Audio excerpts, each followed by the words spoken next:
Hi guys, welcome back to my channel. ఈరోజు అయితే నేనైతే మీకోసం కొత్త వీడియో అయితే తీసుకొచ్చాను.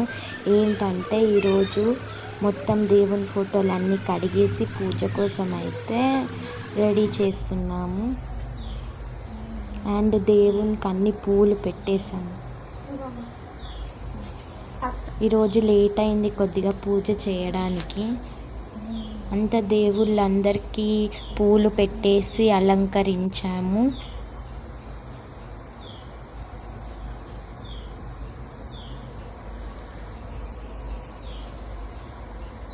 ఇంట్లో అయితే చాలా దేవుని ఫోటోలు అయితే ఉన్నాయి. దీపం అయితే పెడుతున్నా.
భగవద్గీత కూడా డైలీ చదువుతాయి. ఈ వీడియో ఇంతే.